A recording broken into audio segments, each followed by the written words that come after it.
Bienvenue sur la chaîne consacrée à la radiesthésie étonnante. L'information, ou plutôt le partage d'informations à la radiesthésie physique que je propose sur mon site, est constitué de 3 modules qui permettent de mieux comprendre le fonctionnement du pendule et les interactions entre les différentes ondes naturelles. Je suis en train de préparer un 4e module qui va être consacré à la recherche sur plan, et le résultat de l'un de ces cours est tellement étonnant que j'ai décidé d'en faire une petite vidéo. La recherche sur plan, c'est un domaine qui fait sourire beaucoup de monde, surtout les plus cartésiens, et pourtant, elle a une explication parfaitement logique et même scientifique. On ne va pas entrer dans les détails ici, mais on va voir comment se comporte une simple feuille de papier au contact des ondes, une feuille de papier que j'ai oublié de ranger avant de prendre quelques jours de repos. Voilà une feuille de papier de couleur blanche, et si je lance le pendule en mode recherche au-dessus, il continue d'osciller dans ce mode parce qu'il ne capte aucune onde. Si je pose le doigt sur la feuille, le pendule continue d'osciller en mode recherche, il ne capte toujours aucune onde.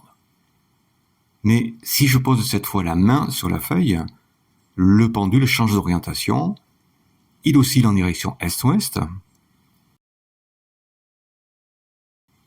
13 fois, il gire à droite, 13 fois, il oscille en direction nord-sud, 13 fois, il gire à gauche, 13 fois, il s'arrête. Le pendule vient d'effectuer la série 13 de la vie au-dessus de la feuille qui est imprégnée de mes ondes, simplement parce que j'ai posé ma main dessus. Le phénomène de radioactivité naturelle a été parfaitement étudié en radiesthésie, surtout par Loïc Turenne, et pour résumer, la feuille de papier est inerte parce que les atomes qui la composent ne s'entrechoquent pas ou tellement faiblement que le pendule ne peut pas capter la série de la radioactivité. En posant un corps radioactif sur la feuille, ce corps apporte un nouvel élément sur la feuille, l'élément vide, celui que Loïc Turenne a identifié comme étant le 124e et dernier élément. C'est cet élément qui s'est répandu sur la feuille de papier et qui a créé du vide entre les atomes. Ce vide permet aux atomes de s'entrechoquer plus facilement entre eux, c'est ce qui crée la radioactivité. Et c'est le point de départ de toutes les recherches sur plan. Le chiffre 545 est l'un des témoins de ce vide, et ce chiffre 545 a la particularité d'émettre une onde radioactive très puissante. Voilà une feuille de papier sur laquelle on trouve le chiffre 545 écrit aux 4 coins de la feuille. Comme chacun de ces chiffres émet une onde à la même fréquence, la loi de résonance s'applique immédiatement et une nouvelle onde se forme entre chacun d'eux. Chaque fois qu'une onde de résonance se crée, on va l'appeler l'onde primaire, une nouvelle onde se crée également, une onde secondaire encore plus puissante, qui se propage perpendiculairement à partir du milieu de cette onde primaire. Alors ça paraît compliqué, mais en fait ça donne simplement ça. Voilà 2 chiffres 545 qui vibrent à la même fréquence. Une onde primaire se crée entre les deux. Si une onde primaire se crée, une onde secondaire se crée automatiquement entre les deux qui se propage perpendiculairement à l'onde primaire.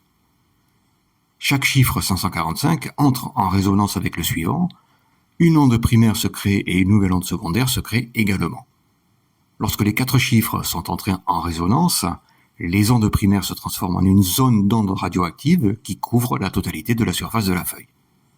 Au final, on a donc une zone d'onde primaire sur toute la surface de la feuille et un quadrillage d'ondes secondaires.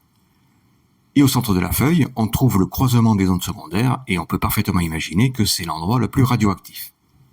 Mais ce qui nous intéresse ici, c'est que la feuille tout entière est devenue radioactive, et si je lance le pendule en mode recherche au-dessus, il oscille en direction est-ouest,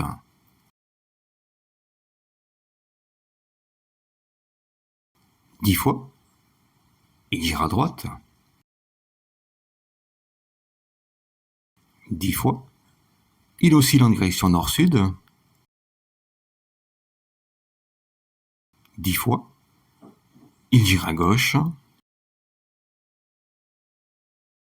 10 fois, il s'arrête. La série 10 est celle de la radioactivité et on a tout simplement la preuve que cette feuille est devenue radioactive simplement en disposant le chiffre 545 aux 4 coins de la feuille. Et maintenant que la feuille est devenue radioactive, on pourrait placer n'importe quel élément dessus, et cette fois, le pendule nous donnerait la série de cet élément, qui correspond toujours à son véritable numéro atomique. Et comme toujours, une fois l'expérience réalisée, on prend bien soin de ranger tous les corps en présence, ce que j'ai oublié de faire avant de prendre ces quelques jours de repos. À mon retour, j'ai retrouvé cette même feuille de papier et regardez le résultat. On voit très nettement une ligne centrale, légèrement courbe, épaisse de quelques millimètres, qui traverse la totalité de la feuille de papier dans sa longueur. C'est le résultat de la désintégration du papier qui est plus active dans la longueur de la feuille, tout simplement parce que la feuille était positionnée dans l'axe nord-sud et que ce sont les ondes provenant du champ magnétique terrestre qui ont amplifié les ondes radioactives sur la feuille. C'est littéralement la photographie d'une onde radioactive. Il est probable que si je laissais cette feuille quelques jours ou quelques semaines de plus, on trouverait également une ligne perpendiculaire à la première, en direction est-ouest, et dans quelques mois, cette feuille de papier se transformerait en poussière. On en reparle dans quelques temps. En attendant, merci d'avoir suivi cette vidéo, n'oubliez pas de vous abonner et surtout, de bien ranger vos affaires après chaque expérience avec votre pendule.